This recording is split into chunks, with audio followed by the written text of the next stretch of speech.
Assalamualaikum everyone. Welcome to the lecture 1 of criminology. Please let me know if you can hear and see my live stream properly. I'll just wait for a few seconds and then we'll proceed with the lecture once I get the review back.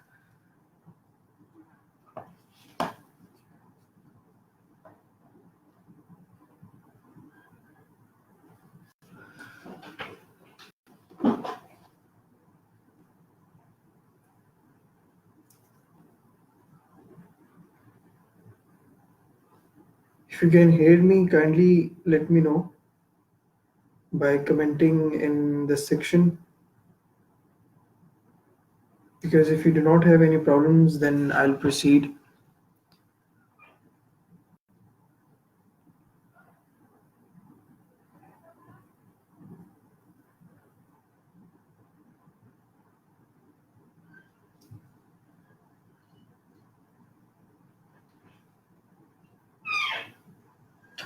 Okay, thank you everyone for your response.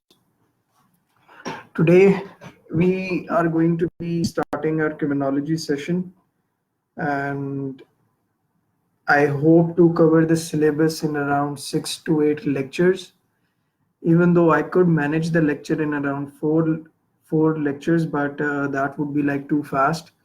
So I would like to break down the subject to maximum 8 lectures or minimum 6 lectures so that you could understand it. Okay, I guess we have 10 people and everything is working fine. So who is this WT? Okay, listen, I'll try to address all your queries at the end of the session. That's how my session goes. So try to just give me an update or reviews based on my lecture, or just try to wait till the end, and then I will manage each and everything, all of your questions. Okay, I guess let's start. Let's proceed with the lecture. Okay. So, criminology. Let me tell you about something about criminology. Criminology is a subject that was introduced around in 2016. It was introduced in 2016. And there are 4 sections in the subject, criminology. There are 4 sections in the subject, and each and every section has its own lectures on its own syllabus and course contents, and all the sections are equally divided, 25 marks each. As per the examination criteria and as per the questions of criminology in the CSS examination, you have to attempt 1 question from each section. So that accounts around 4 questions.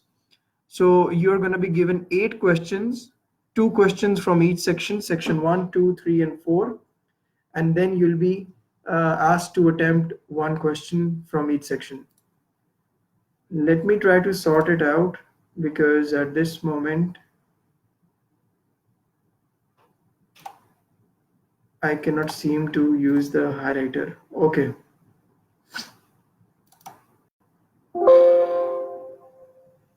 Now let's proceed forward and see the examiner report 2016. In 2016, we see that the criminology was introduced. It was a relatively new subject, and it was introduced as an optional subject, and the examiner was pretty happy, where 795 candidates opted for it, and around 80% of the candidates performed well. And also they gave the references. So as compared to the English essay examiner report that we did in my last lecture, we see that the element of the happiness of the examiner in the subject criminology is relatively good. But in 2017 and then in 2018, more and more people started to opt for this subject, and now the number has exponentially grown, because most of the candidates are coming from I-law and from other law subjects to opt criminology. Now, if you read the last line of this examiner report, I don't see why I am not able to use the highlighters over here. Okay, if you can see the last line of the report, the paragraph, it says that the examiner suggested that those opting for criminology must also study law, sociology, social work, and psychology.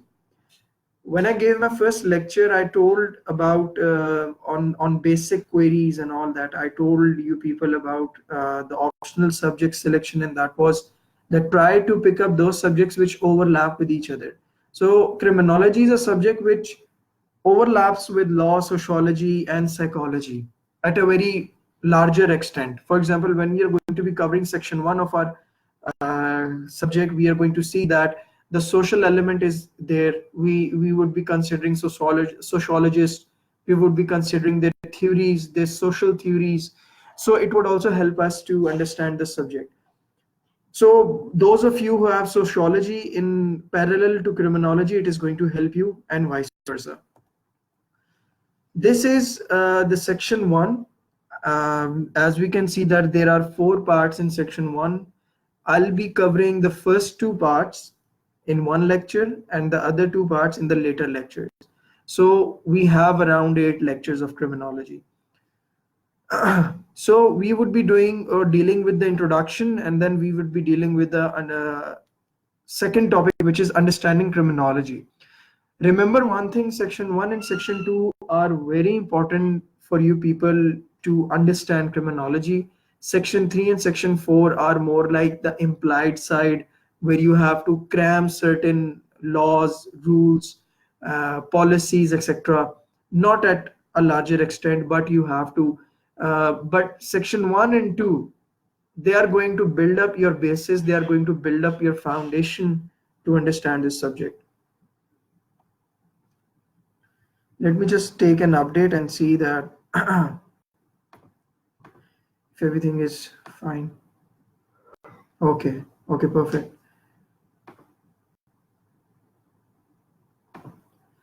So let's start with section 1, and which is introduction. In introduction, we are first of all going to define criminology. So let's kickstart by doing that. Criminology is based on 2 words, criminal and logy. So it literally means a systematic study of criminals. And by criminals, we mean that person who breaks or offends in a social or a group or in a society.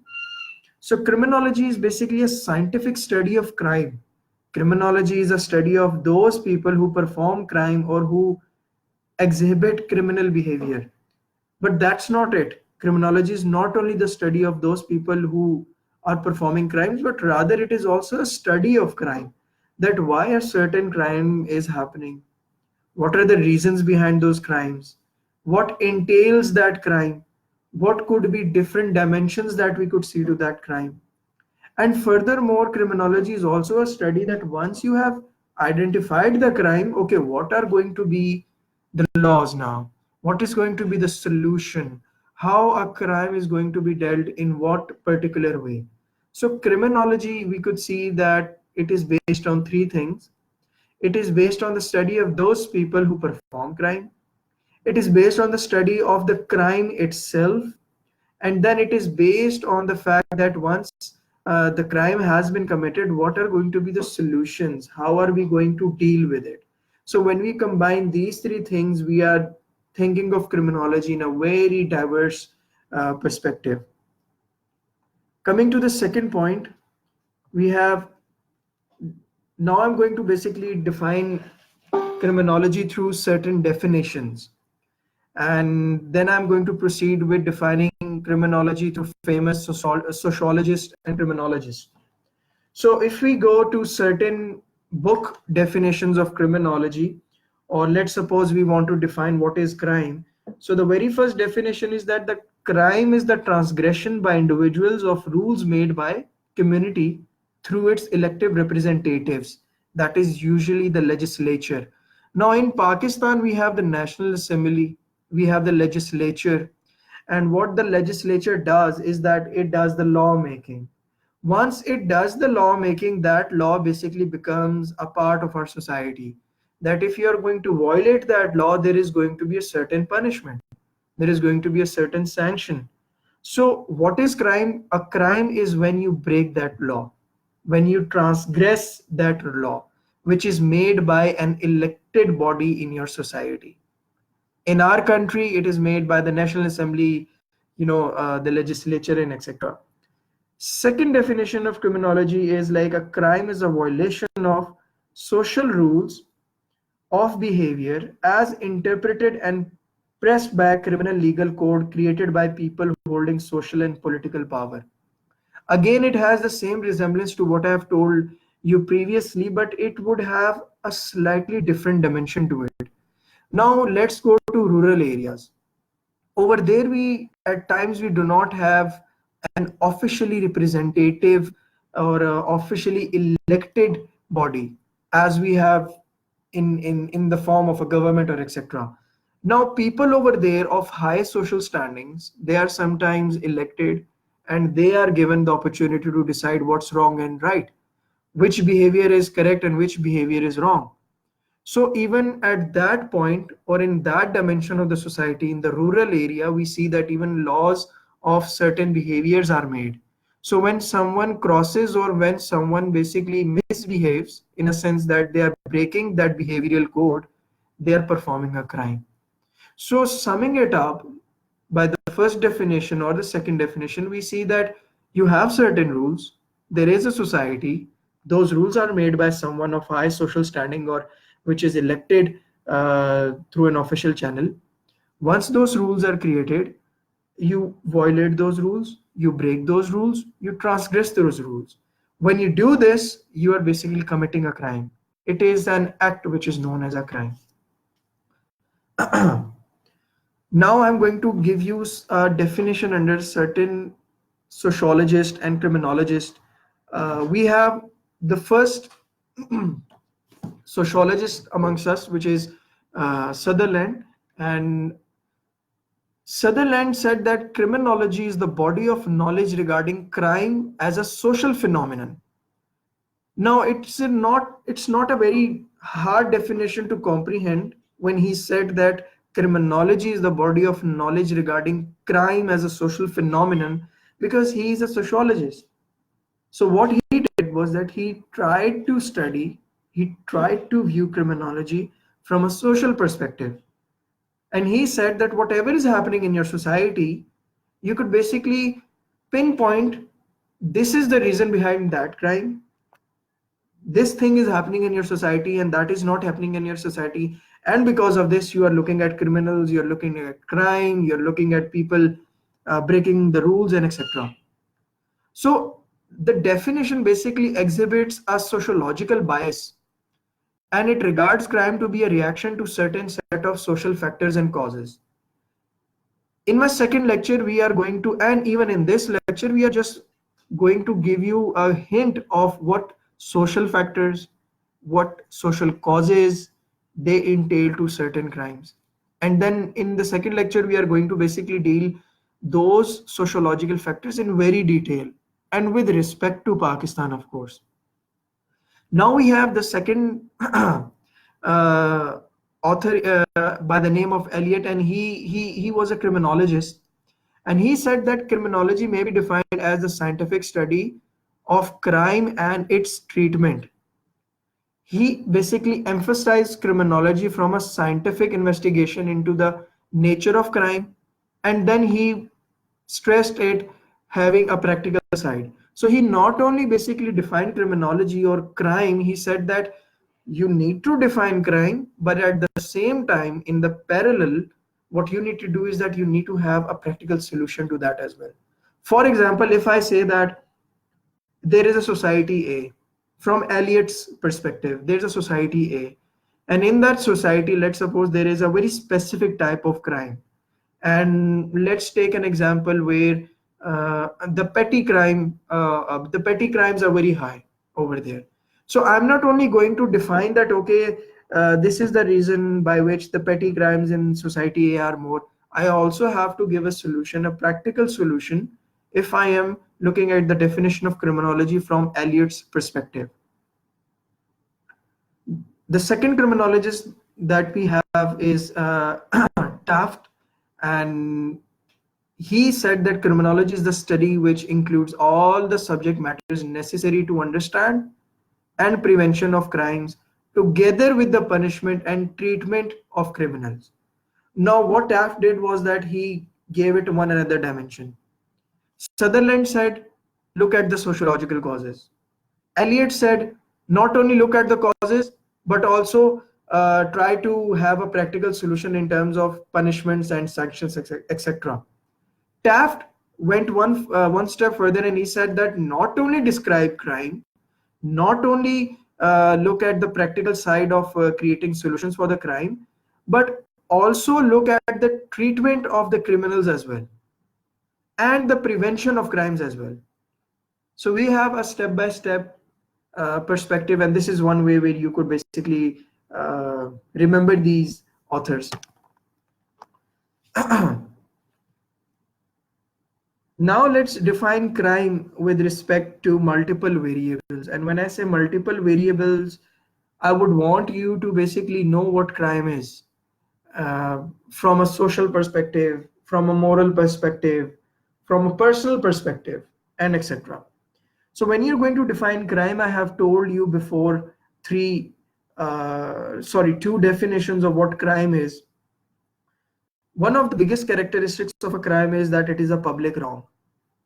By public wrong, what do we mean? You live in a society and you are considered as the public of that society. Once you live in a society, it's like you have to follow certain rules and regulations of that society. You want to live in it, you want to live in area A, you want to live in area B, you have to follow the rules. If I'm living in a Pakistani society, I have different rules that I have to follow. If I'm living in American society, I have different rules to follow. There are certain things which are considered wrong in the Pakistani society, and there are certain things which are considered wrong in the American society. When I look at Pakistani society, let's suppose drinking alcohol is considered as a wrongdoing. But drinking alcohol in American society, it is not considered as a wrongdoing. It's a part of their society, it's a part of their lifestyle. So whenever you're performing a public wrong, you're performing a crime. So this is one of the biggest characteristics of the crime, that a crime is a public wrong. The second characteristic of crime is a moral wrong. Now, morality. What do you understand by morality? Morality is basically when you are able to recognize between good and bad. We have certain moral values in our society. For example, in Pakistani society, it is considered morally wrong to dress in such a way which might reveal your body. In American society, it is not similar. For example, females. Over here, females, they cannot wear skirts. In America, they can. So what happens is that no one's going to basically stop a female if she wears one. She's going to be definitely criticized, but she's not going to be sent to the jail. All I'm saying is that different societies have different moral values. They come from your dressing, to your way of speaking, to your way of living, to your way of engaging, and etc. and etc. So morality is a recognition between what is bad and right, and usually what is bad and right is guided by your society, your religion, your community, and etc. So a crime is also sometimes a moral wrong, where your morality is basically questioned. The third characteristics or the variable of a crime is where you are inflicting harm to others. You are inflicting harm to humans, or you are either inflicting harm to an institution, to a business, or etc. What happens? What happens is that, for example, let's say you're committing a felony. In felony, let's suppose there's a murder, there is assault, you are committing harm to a human being. Now come to white collar crimes. In white collar crimes, we have fraud, we have embezzlement, and all those kind of things. So you are inflicting a harm to a business, to a company, to an institution. We are going to talk about different types of crime later ahead. I'm just giving you an idea. So you are producing or you are inflicting harm to either humans or to institutions, companies, and etc. So this is how you define crime. These are the characteristics of crime. These are the multiple variables of crime, where we have crime as a public wrongdoing, where we have crime as a moral wrong, where your morality is questioned, and then we have the element of inflicting harm to others.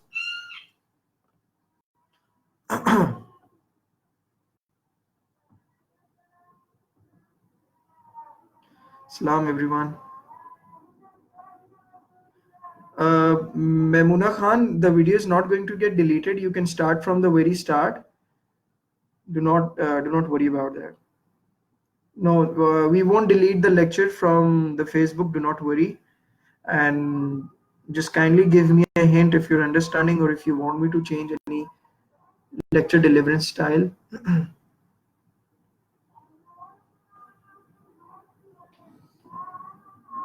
Today I cannot seem to edit the slides, or I don't know what has happened with it.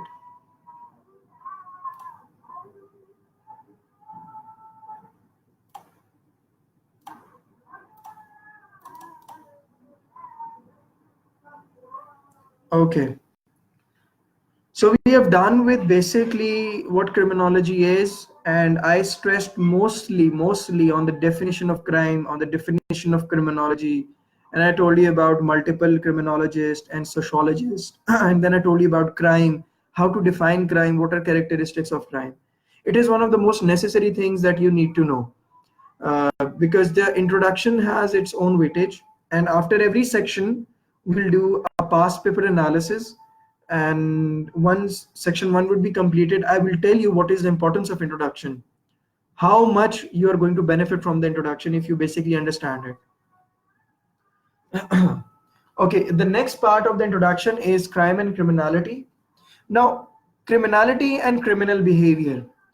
As we have studied that criminology is the study of people as well, that why people perform certain crime, why are they entailing that behavior, why is a person considered as a criminal. So in broader perspective, we are dealing with criminal behavior, we are dealing with criminality. Now these two things, we are going to study them in very detail, but not now because this is the introduction. I'm just going to give you a hint, but just to give you a taste of what we are going to be dealing with, how are we going to study criminology. Let me give you two examples. Those are the theory of differential association and theory of social alienation.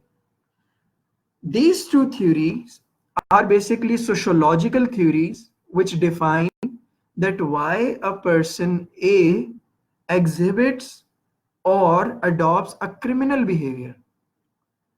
Again, we are not going to go into too much detail, just a hint to give you an idea how to define criminal behavior or how to define criminality. And to do that, we are going to use a sociological perspective through these two theories. We have the theory of differential association. Well, theory of differential association is a theory by Sutherland. We studied about him. And it states that criminal behavior is learned from one contact with those who maintain criminal attitudes and practices. Let's consider we have a criminal named A, and we have to define that why the person A exhibits criminal behavior. And to do that, what I'm going to do is that I'm going to pick this theory of differential association, which was led by Sutherland. And Sutherland said that criminal behavior is learned from contact with those who maintain criminal attitudes and practices. It means that if I want to say that the person A is a criminal, so it means as per this theory that he learned it from person B. All right. Now let's define person B through theory of differential association. It would mean that person B might have learned it from person C. They all were friends. They used to sit down every night and they used to discuss all that. And because of C's influence, B became a criminal. and because of B's influence, A became a criminal. So this is what the theory states. It is a sociological theory. But there is certain criticism on this theory, which is rather funny, because number one is that it cannot give you the trail that where has the crime started from. I mean, let's suppose that C is the last person, and before C there is no other person. So as per the theory, we cannot say that C learned the criminal behavior himself. As per this theory, criminal C has to learn it from someone else. Sometimes you just do not have someone else. So this theory fails in that it is not necessary always going to acquire the criminal traits and attitudes from someone else, because at times there is no someone else, the person is psychologically ill or etc etc. The second theory is this theory of social alienation, and as you can see through the definition, social alienation is basically where you are away, you are detached from your society, you have very weak social bonds. If you have the subject of sociology, you when you study uh, the suicide theory, you get to basically study this phenomenon as well, the social alienation and how it causes suicide and etc. So in social alienation, what happens is that this is a criminal who lacks interpersonal relationships. The typical criminal basically fails to achieve satisfactory interpersonal relations with others. He is lonely, he is isolated emotionally, he lacks membership in many social groups, he is insecure, and because of that, he becomes hostile, he becomes aggressive, he is not loved, he is not wanted, he has a very inadequate sense of belonging. And as a result, what happens that he basically gets detached from every social relation and he becomes aggressive. He basically suppresses his feelings and he just lets it out through criminal behavior. So this is a theory of social alienation. Let's take an example. There is a boy named A, and the boy is 14 years old. He's chubby, he's fat, and he's not so good looking, and whenever he goes to the school, uh, he cannot make any friends. Everyone teases him, everyone bullies him because he's fat and etc. And as a result, he is not even able to make a friend in the school or even in his neighborhood. Now that kid A, 14 years old, is now going to spend most of his time in his bedroom with his own things, no friends, no nothing. Slowly and gradually, he is going to develop all the feelings that I've told you before of not being loved, not being wanted, weak social cohesion, and etc. When this is going to happen, he's going to become frustrated, he's going to become aggressive, and he is going to produce criminal behavior within himself. So these were just the two sociological explanations of criminal behavior. We are going to study in the later topics how psychology affects your criminal behavior, how sociology, how your society affects your criminal behavior.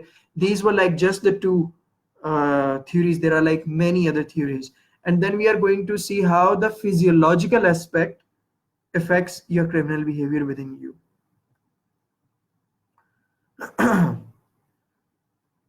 Now, the psychological aspect, I'm just, this was just the previous slide and it has one addition.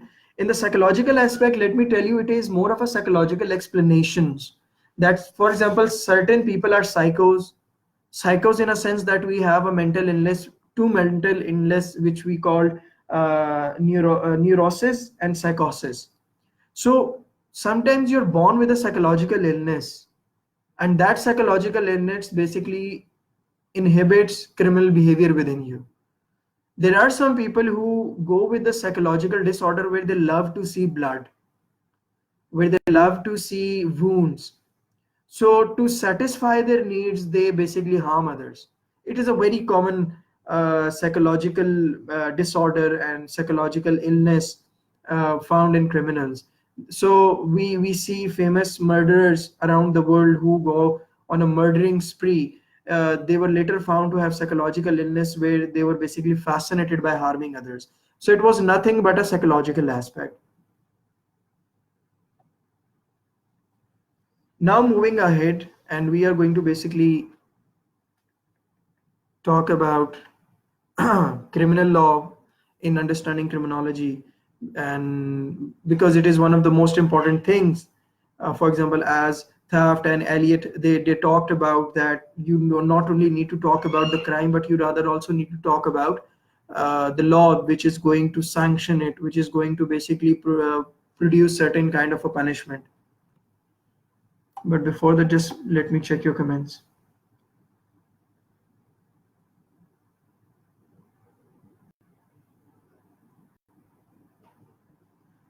Okay, okay, I will try to slow down. No worries.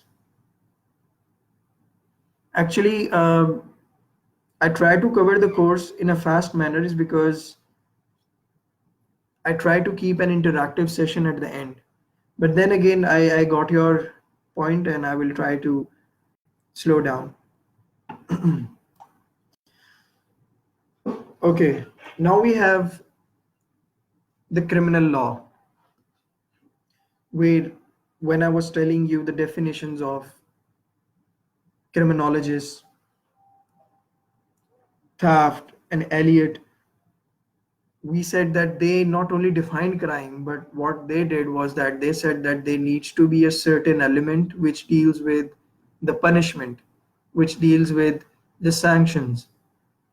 And when I was describing you what crime is, I was basically telling you that there is a certain law, there are certain rules which are created by people who are officially represented by a society or a people who have high social standings.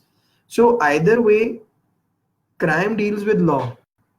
You cannot say that a certain action is a crime until or unless it violates some certain law. So law is like one of the very important things in criminology. In the later sections, we are going to study about Pakistan's law.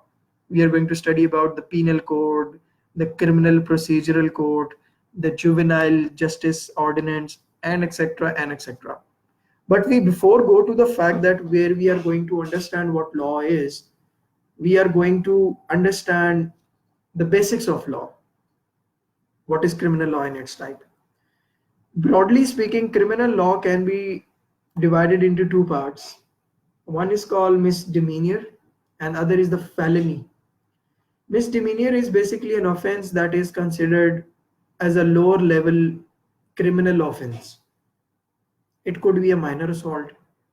For example, if you are going on a road and if you're driving a car or if you're riding your bike, so if you break the signal and if you run the red light, so that is going to be considered as a misdemeanor. It is not going to be a very serious crime, though you would be sanctioned, you would be punished with a challan, but it is a very lower level criminal offense. It is a criminal, yes, you are considered by definition as a criminal if you break the traffic laws as well. Or petty thefts, small thefts. So the misdemeanor in different states, what punishment and what type of law, it varies. It varies. Okay. The next type of criminal law, it deals with felonies. Now, felony are those crimes which involve more serious offenses. For example, murder, dealing with drugs, rape, robbery, and etc. Well, in almost every country, these are considered as one of the major assaults.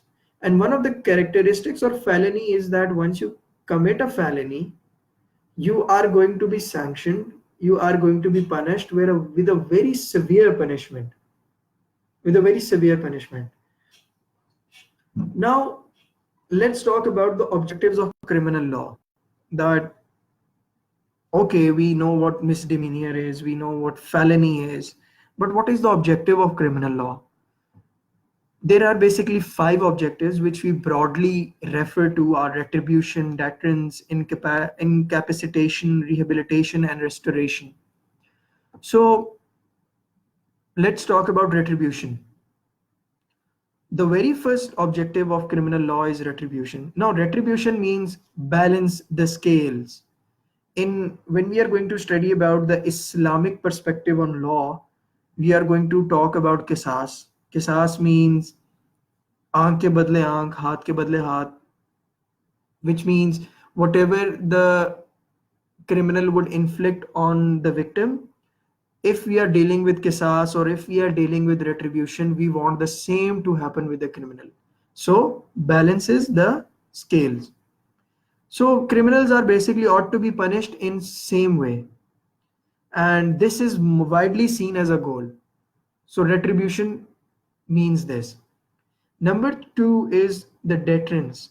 What do you mean by deterrence? Deterrence is basically when you give a message or when you create a certain scenario which gives a message to others to not to do or to do something.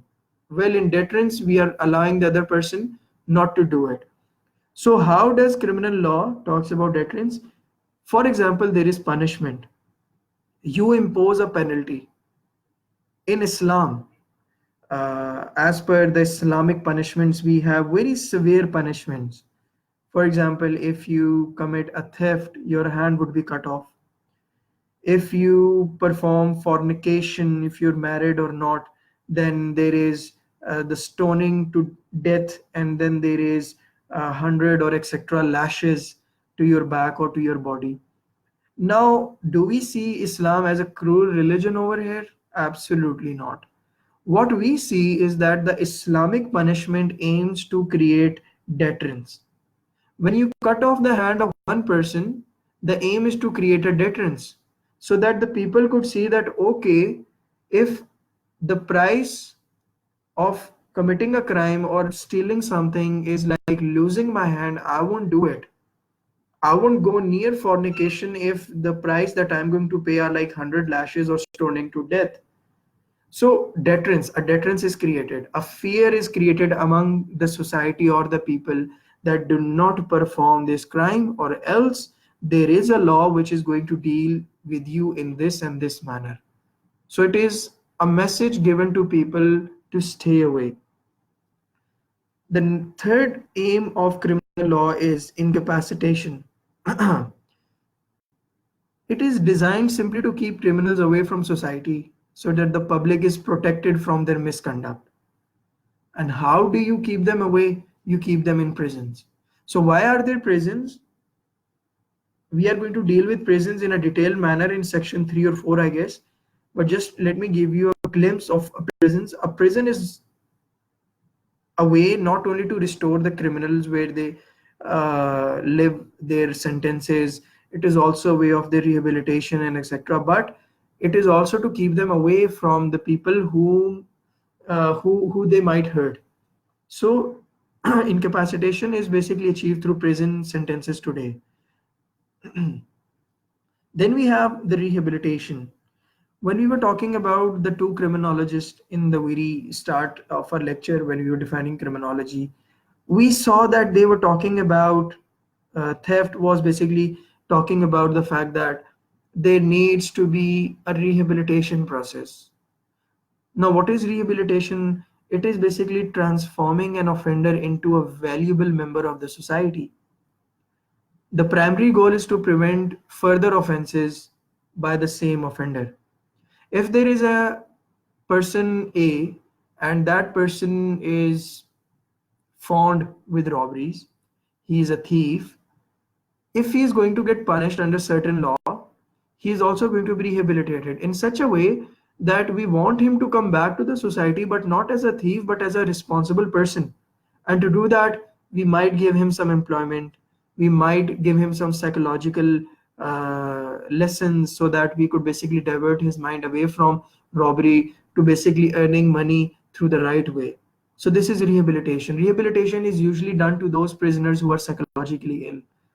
And then we have the restoration. In restoration, the goal is to repair through state authority and etc. For example, one who embezzles, or in easy words, let me tell you, there is a white collar crime. We are going to study that in detail. It is a type of a white collar crime. So one who embezzles, he will be required to repay the amount improperly acquired.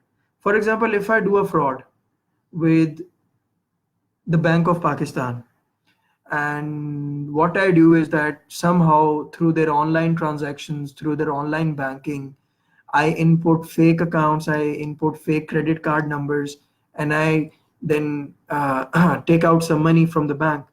And when I get caught, so one of the process of criminal law is restoration, in which what would be happen that I would be told to basically give the money back that I stole. So we are restoring, we are trying to repair the damage that has been done. So overall, we see that criminal law, it deals with retribution, deterrence, incapacitation, rehabilitation, and restoration. This is the basic idea behind creating law. This is the reason behind creating the formal norms in our society. I hope my pace was good this time. I wasn't fast. I tried my best to have a normal pace.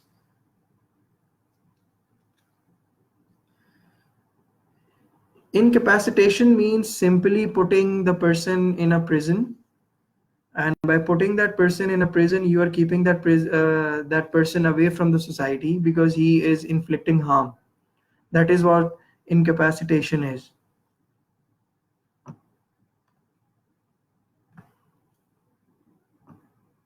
Okay, let's move forward. Now we are going to talk about a very important topic, and when we are going to solve the past papers in at the end of the section, we are going to see that how much importance this topic has, and that is the concept of deviance and etc. Now, what is deviance? Deviance means moving away from a path. It is the literal meaning behind deviance. It means moving away from a path. How you move away from a path? It could be any path. For example, you are studying, and after some time you have diverted from studying and you have got yourself involved in other activities. I would say that you have deviated away from your path. So deviance over here is, it entails somewhat the same definition. Deviance basically violates norms and arouses negative social reactions. What are norms? Norms are, there are two types of norms. There are the formal norms, and then there are the informal norms. When you violate the informal norms, you are not sanctioned, you are not given a severe punishment. But when you violate the formal norms, you are sanctioned. For example, law, criminal law is a formal norm. So whenever you're going to violate the formal norms, you're going to get a punishment. So deviance is the violation of norms. It can be formal norms, and it could be informal norms. Some behaviors are considered basically harmful, that let's suppose the government authority, they ban the behavior. That behavior is called a deviant behavior. So in criminology, we are not, one of the most important things is the jargon, the words that we are going to use. Defining a criminal now, I could say that a criminal is a person who deviates, who performs deviances. So what is deviance? When you violate a norm. This is the concept behind deviance. It is a very simple concept. I have just added some words to what crime is and to what criminals are. And that word is deviance. So deviance is moving away. Moving away from what? Moving away from the laws, from the formal norms, from the informal norms, and etc. We have to remember that deviance is basically different in time and in space. When I say deviance is different in time, let's suppose, let me give you an example. Go like 100 years back. 100 years back, the use of opium is a drug through which, heroin and etc. they are made. 100 years back, people used to carry opium in their pockets and in their wallets, because they, whenever they had severe headaches or severe toothaches or severe ear pains, they just would pick out take out the opium from their pockets and just consume a bit of it. But tell me that can you carry opium today? Absolutely not. When you're going to be held on a police checkpost, and if they find an opium in your pocket, they are going to arrest you and they are going to probably file an FIR upon you. And you cannot say that, sir, I use it for my headache, for my toothache. No, that is not a justification. Opium is banned for the public use. So deviance changes in time. Like 100 years back, carrying opium wasn't considered as a deviant behavior, but carrying opium today is considered as a deviant behavior. So deviance varies in time. Now let's talk about deviance in space. That how does deviance in space also changes? And in the very first, I gave you this example of Pakistani society and the American society, that alcohol consumption in Pakistani society is banned. If you are caught consuming alcohol, you are going to follow certain punishment, certain fine, and certain time in jail. But in America, if you're caught, you're basically not caught. You can drink alcohol or you can consume alcohol in America in bars and restaurants, etc. So deviance varies in time and in space. So when you're going to define deviance, you're going to just give a bit of introduction. You're going to tell that how it is a violation of norms, how, and then you're going to give the example of formal norms, informal norms, and then a bit of concept behind deviance in terms of time and space. So that is like enough for you to know what deviance is. Now let's talk about deviance through biological and sociological perspective. In biological perspective, deviant, why do people become deviant?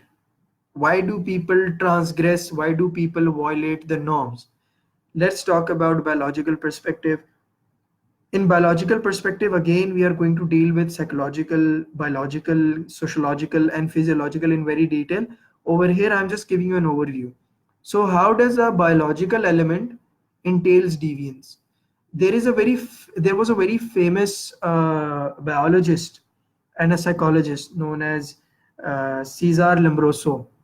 He was an Italian person, and what he did was that he gave the biological explanation behind deviant behaviors, that why are certain people deviant. And he told that if people have certain physical characteristics, they are going to be deviant. He said that people with long jaws, people with hawky nose, pointy nose, people with bulging foreheads, if you see such people, these are the people who would be deviant, most probably.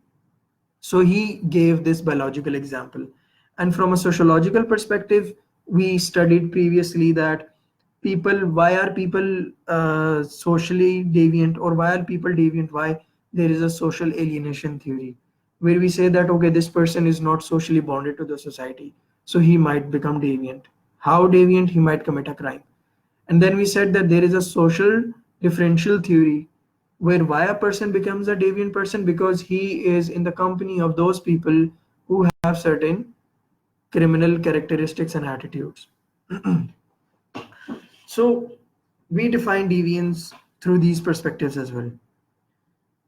We are going to talk about certain grammar, certain jargon that is used in the subject criminology. And the first one is sin. We all know what sin is. Basically, sin is a holy thing. It has no relation to your society. It has a relation to your belief, to your God, to your religion, or to your gods. So sin is an offense that is against the God, against your religion, or against your gods. Whereas crime is an action against the law. You have a law, you violate that law, you're performing a crime, as we have studied in the very first slide. But what is sin? When you violate the holy law, when you violate the law of the God. Furthermore, it is the transgression against the divine law through the book. I said that who makes the law? Legislature, elective representatives of the government, or the people of the higher social standings, they create the law. So when you violate that law, you are committing a crime. Sin, where is the law coming from? The sin, it is coming from the books. For example, in Islam, we have the Islamic law, and most of the sins in today in Pakistani society are Islamic in nature. For example, kufr is a sin. A Muslim is not allowed to perform kufr. And where is kufr written, or it is highlighted? It is highlighted in Quran. So the laws are told in either in the shape of holy books or the holy commandments. These are the laws which are already told by your religion, and it is a moral concept. The distinguishment between good and bad. What is good and what is bad? And if you see the Islamic law, most of the things entail between good and bad. For example, consuming alcohol. I mean, most of the world, almost every most majority part of the world, they consume alcohol. But why doesn't Islam allow us? Because it is harmful to us. When we consume alcohol, we become uncontrollable and we perform further crimes. When we consume alcohol, it is not good for us biologically, for our liver, and etc. So it is a morality, a distinction between good and bad. So the sin has more of a moral side to it. Now let's come to evil. Well, evil is a notion that stands out in a sense that which is emotionally dangerous. It is a dark force. It tells you about the dark forces and the depth of the evilness. Now, what is evil in Islam? Again, I'm going to give you an example of what evil is. We consider shaitan as an evil. It is a very supernatural belief. Certain societies that do not believe in evil, they just believe in good and bad. But societies like us who have a religion, or those societies which have a religion, they have this supernatural belief that the evil exists. For example, we have the belief that the shaitan exists and the shaitan is an evil. So again, it is a form of a bad thing considered. But again, different societies, they have different concepts over it. Then we have the norms and values. Norms can be defined as attitudes and behaviors common to a members of a particular group, or whatever they believe is normal. For example, we have a norm in our society that whenever we Muslims we meet, we greet with Assalamu alaikum. This is how we meet. So this is normal in our society. This is the norm of our society. How we speak, how we basically treat the elders, how we sit, how we eat, how we engage in different activities. Every society has a form of normal way of doing things, and that normal way of doing thing is called a norm. For example, if you go to any other country, for example, if you go to the USA, you are not going to greet the American person through Assalamu alaikum. You could do that, but that person does not know that what it is. That person knows just shaking the hand or even hugging you. So they have a different norm over there how to greet. But in Pakistan, if you go like, hey bro, how you are, and you just hug that person, they're going to be like, okay, just look at this person, what he's doing, because this is not the normal way to greet. You go like assalamu alaikum and etc. So normal is the norm. Norms are of two types. One is a formal norm and the other is the informal norm. When I talk about the informal norm, all the examples that I just gave you are the informal norms. That if you violate them, it is not like, for example, if I do not greet my fellow Muslim brothers with a brother with Assalamu alaikum, it is not like he's going to send me to jail as I have violated a very big norm. He's just going to act weird in front of me, or maybe just ask me that why I did that. But it is not a very serious, you could say, a response when you violate the informal norms. Then we have the normal norms, the formal norms. What are the formal norms? Formal norms are those norms in which you violate the law. And we have described what law is. It is a very serious set of codes. For example, felonies. If you violate a law which accounts to a felony, then you are not going to be given a normal response. Rather, you're going to be given a severe punishment with a severe sanction.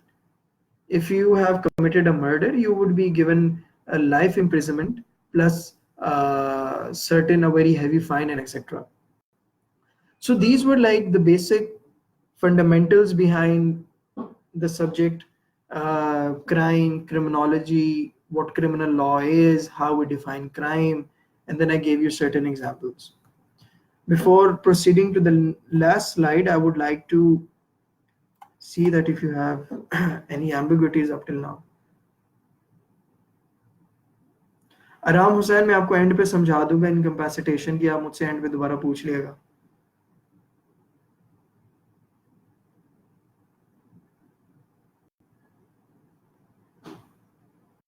Maryam देखें, we are going with the definition कि who is a criminal? A criminal is a person who basically violates the certain sets of law. You are considered, for example, अगर मैं American society के अंदर चला जाऊं, वहां पे जो ट्रैफिक लॉज की वायलेशन है, it is considered as a criminal behaviour. जब आपके 3 स्ट्राइक्स लगते हैं, अमेरिकन ट्रैफिक सिस्टम कैसे होता है कि जब आपके 3 स्ट्राइक्स लगते हैं, जब आपकी 3 वायलेशंस होती हैं, आपको कोर्ट में बुलाया जाता है और कोर्ट के अंदर आपको सफाई दी जाती है, आपको सफाई देने का मौका दिया जाता है. उसके बाद ये होता है कि if you are not able to basically justify for your 3 strikes, you are considered as a criminal, and on the basis of that criminal, your license is basically suspended. So it depends from society to society.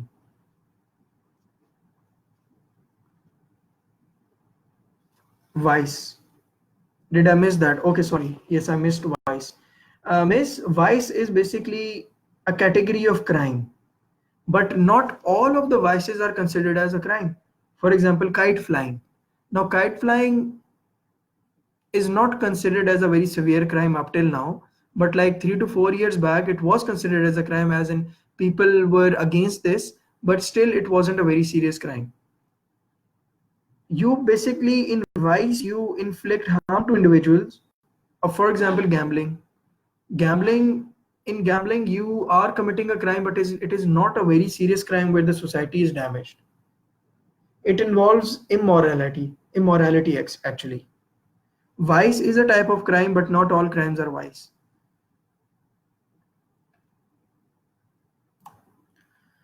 Okay, we are going to proceed to our last topic, and which is the security.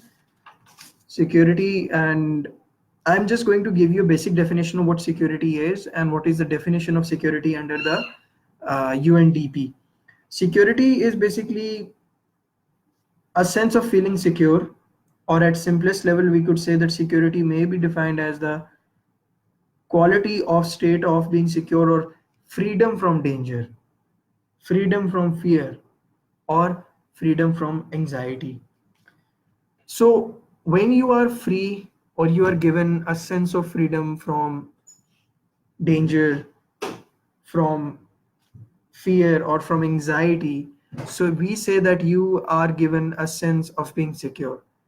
United Nations, UNDP, according to the UNDP, they have described, or they have defined security from multiple perspectives. They say that once you have an economic security, once you have food security, once you have health security, once you have environmental security, and once you have personal security, then you have the entire security. What is economic security? For example, you're living in a society, you are guaranteed a job, and you're guaranteed a monthly income, which helps you to live a normal lifestyle. That is your economic security. Do we have economic security in Pakistan versus do we have economic security in USA? This is a question for you, and you could basically understand it more better. Then there is the food security. By food security means that people all the times have both physical and economic access to basic food. People are not dying of hunger. The food security in Africa is very worse as compared to the food security in America. So you have the access to food, good food, nutritionist, which has certain nutritions which help you to progress health-wise. That is the food security. Then there is the health security, where it guarantees a minimum protection from diseases and unhealthy lifestyle.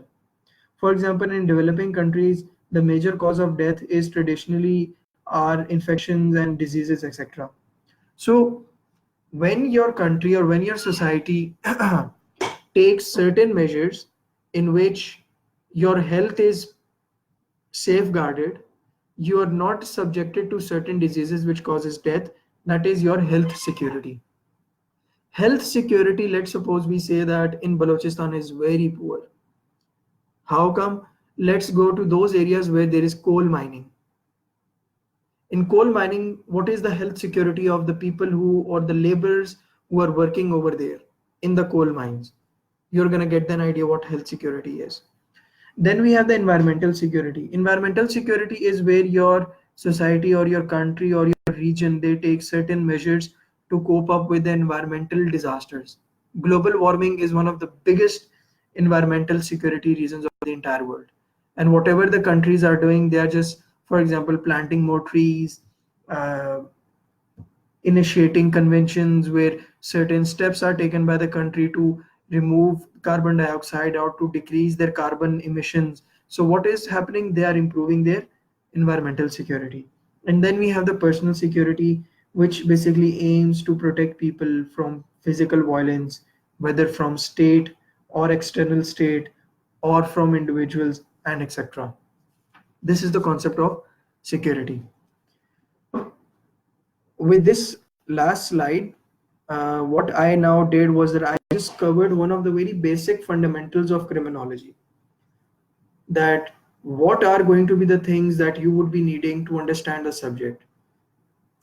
What are the definitions? And I hope you basically got the gist of it, because in the later lectures, we are going to be dealing with a very comprehensive part where we are going to be dealing with theories, where we are going to be dealing with laws. So my aim in this lecture was to basically give you a very basic foundational lecture on all of these things, on the subject criminology, on what crime is, what criminal law is, what are deviances, and what are the basic jargons.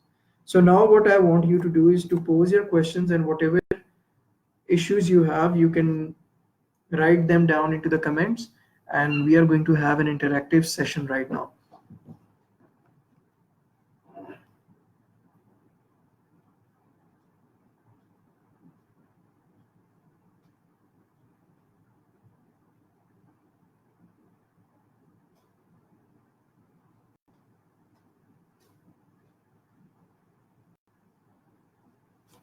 If you have any questions regarding the lecture, please go on and comment them in the comment section so that I could address them.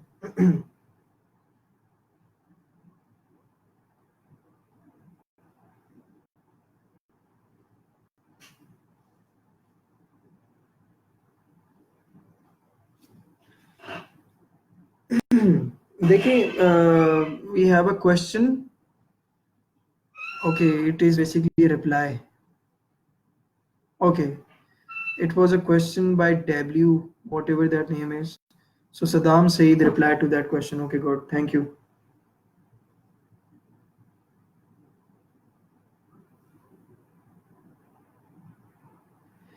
Notes.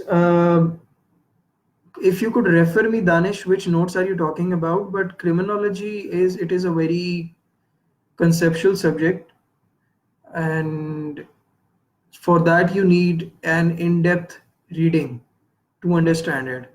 So if you are talking about already ready-made notes, and if you're a very new beginner to criminology, then I wouldn't suggest it. I would say that go to the internet, search each and every topic individually and study it, study different articles, study different publications, but do not go straight away with notes.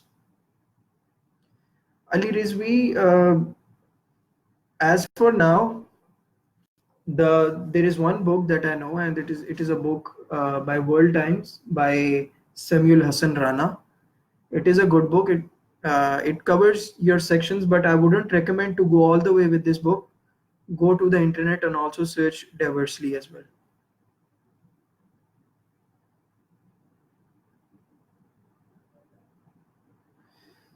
Zarkoon, your question, in whatever subject you are dealing with, in every subject, you have to start your answer with an introduction. And usually when you're writing an introduction, if you use definitions, that is the crux of the introduction. So in criminology, even if you are going to write questions, start with an introduction, and if you're going to use definitions, it is going to be very helpful.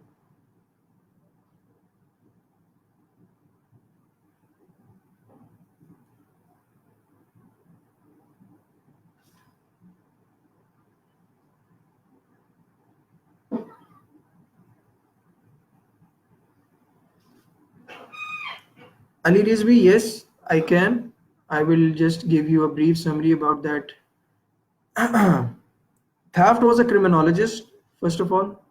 He was a criminologist, and what he did was that he he gave a comprehensive definition, and he described the theoretical as well as the practical aspect of the study of criminology.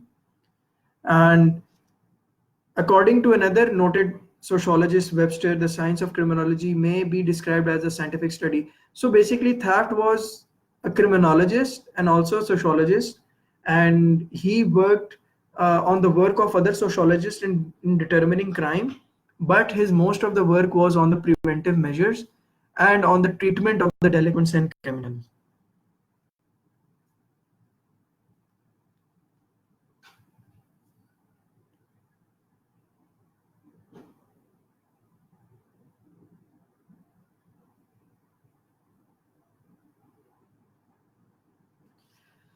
Memuna Khan, when you are basically making a combination of IR, you do it with iLaw and etc. Usually when you create a combination of criminology, you do it with either psychology or with sociology.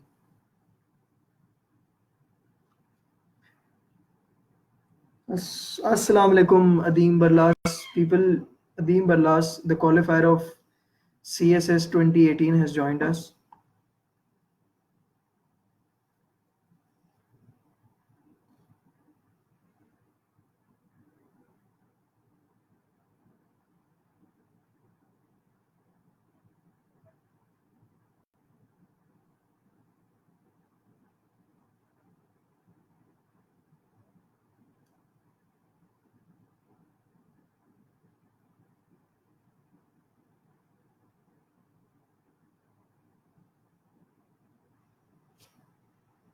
Okay, if you do not have any more questions, you can let me know in the comment section, and then we would end the session.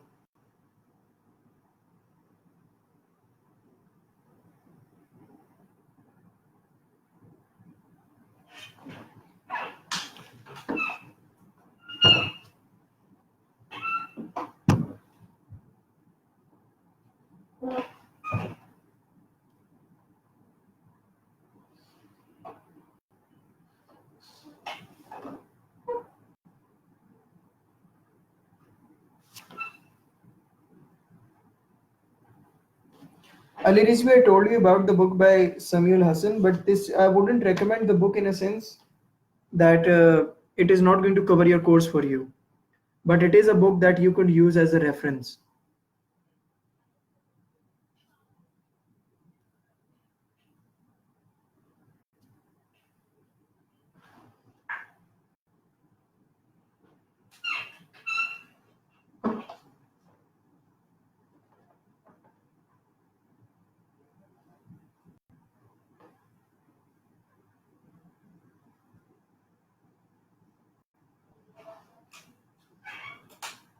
I guess this is it.